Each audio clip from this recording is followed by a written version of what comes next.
क्या वाकई में टाइम ट्रैवल मुमकिन है? भविष्य में जाना, क्या ये सिर्फ एक कल्पना है या फिर इसके पीछे कोई गहरा विज्ञान छिपा है? आज हम इसी रहस्य से पर्दा उठाने वाले हैं। आपने फिल्मों में टाइम ट्रैवल तो बहुत देखा होगा, लेकिन आज मैं आपको दिखाऊंगा कि कैसे आपका शरीर वाकई में असलियत में भविष्य में यात्रा कर सकता है। और सुनिए, ये कोई मजाक नहीं है, ना ही किसी फिल्म की कहानी। भविष्य में जाने का राज हमारे ब्रह्मांड के बुनियादी नियमों में ही छिपा हुआ है। जरा सोचिए, क्या मौत को पीछे छोड़ा जा सकता है? एक जुड़वां भाई स्पेस में सिर्फ 1 साल बिताकर लौटता है और यहां धरती पर मौजूद उसका जुड़वां भाई 50 साल बूढ़ा हो चुका है। आखिर ये हुआ कैसे? देखिए, ये कोई साइंस फिक्शन की कहानी नहीं है। ये हमारे यूनिवर्स के एक बहुत ही गहरे सच का नतीजा है। और इस सच को समझने के लिए हमें और आपको, हम सबको समय को एक बिल्कुल नए नजरिए से देखना होगा। तो चलिए इस अविश्वसनीय पहेली को सुलझाते हैं। और इसके लिए हमें सबसे पहले समय के बारे में अपनी पुरानी सोच को बदलना होगा। सदियों तक न्यूटन जैसे बड़े बड़े वैज्ञानिक भी यही मानते थे कि समय हर किसी के लिए हर जगह एक ही रफ्तार से चलता है। मतलब 1 सेकंड जो धरती पर बीता वो चांद पर भी उतना ही होगा, बिल्कुल बराबर। लेकिन ये सोच गलत थी। और यहीं पर एंट्री होती है एल्बर्ट आइंस्टाइन की। आइंस्टाइन की सबसे बड़ी कामयाबी इसी एक विचार को तोड़ने में थी। उन्होंने ये महसूस किया कि हकीकत की जो सबसे बुनियादी चीज है, यानी कि समय, वो वैसा है ही नहीं जैसा हमें दिखता है। आइंस्टीन ने कहा कि इस ब्रह्मांड का एक नियम है जो कभी नहीं टूट सकता, और वो है प्रकाश की गति। ये कॉस्मिक स्पीड लिमिट है। आप चाहे खड़े हों या एक सुपरफास्ट रॉकेट में जा रहे हों, प्रकाश की गति आपके लिए हमेशा एक ही रहेगी। यही वो एक चीज है जो बाकी सब कुछ बदलने पर मजबूर कर देती है।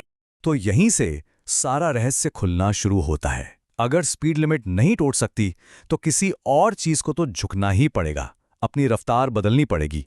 और वो चीज है टाइम। जी हां, समय। आइंस्टाइन ने हमें ये कमाल की बात बताई कि स्पेस और टाइम ये दो अलग अलग चीजें नहीं हैं। ये तो एक ही चादर में बुने हुए हैं, जिसे कहते हैं स्पेस टाइम। इसका सीधा सा मतलब ये है कि जब आप स्पेस में तेजी से चलते हैं तो आप समय में धीरे चलने लगते हैं। इसे और आसान भाषा में समझते हैं। तेज स्पीड और शक्तिशाली ग्रेविटी, ये दोनों ही समय पर एक ब्रेक की तरह काम करते हैं। कोई चीज जितनी तेजी से चलेगी या जितनी मजबूत ग्रेविटी में होगी, समय उसके लिए उतना ही धीमा हो जाएगा। यही है टाइम डायलेशन का पूरा खेल। ठीक है, तो ये तो हो गई थ्योरी, लेकिन क्या इसका कोई सबूत है, कोई प्रूफ? अरे बिल्कुल है, और सबूत इतने पक्के हैं कि आप हैरान रह जाएंगे। यकीन नहीं होता ना, लेकिन सच तो यह है कि ये सिर्फ किताबों की थ्योरी नहीं है। आपके फोन में जो टेक्नोलॉजी है वो हर दिन हर पल इसी पर निर्भर करती है। जो जीपीएस सैटेलाइट्स धरती के चक्कर काट रहे हैं, उनकी घड़ियां हमारी घड़ियों से थोड़ा तेज चलती हैं। क्यों?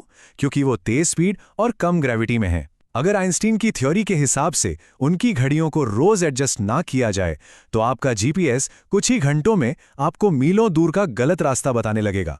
ये आइंस्टीन के सही होने का जीता जागता सबूत है जो आपकी जेब में है।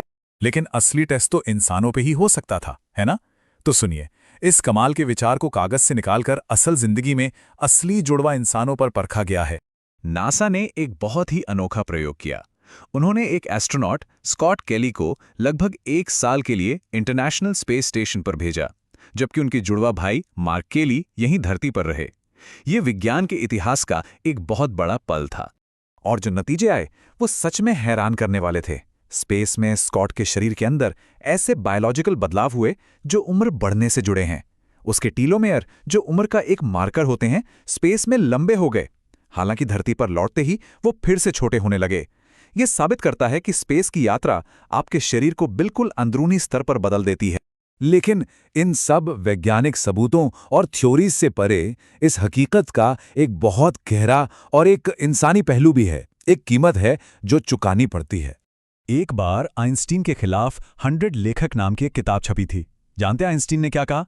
उन्होंने कहा, अगर मैं गलत होता तो एक ही काफी था। ये दिखाता है कि कैसे एक इंसान की सोच पूरी दुनिया को देखने का हमारा नजरिया हमेशा के लिए बदल सकती है। तो इस सब का मतलब क्या हुआ? मतलब साफ है, भविष्य की यात्रा मुमकिन है, लेकिन इसकी एक बहुत बड़ी कीमत है। कीमत है अपने आज को, अपने वर्तमान को हमेशा के लिए पीछे छोड़ देना। जब वो अंतरिक्ष यात्री लौटेगा तो उसकी दुनिया वैसी नहीं होगी जैसी उसने छोड़ी थी। उसके दोस्त, उसका परिवार, सब कुछ समय की नदी में बहुत आगे बह चुका होगा। अब एक सवाल आपके लिए, अगर आपको मौका मिले 100 साल भविष्य में जाने का, तो क्या आप अपने परिवार, अपने दोस्तों, उन सभी लोगों को पीछे छोड़ने के लिए तैयार होंगे जिन्हें आप जानते हैं और प्यार करते हैं?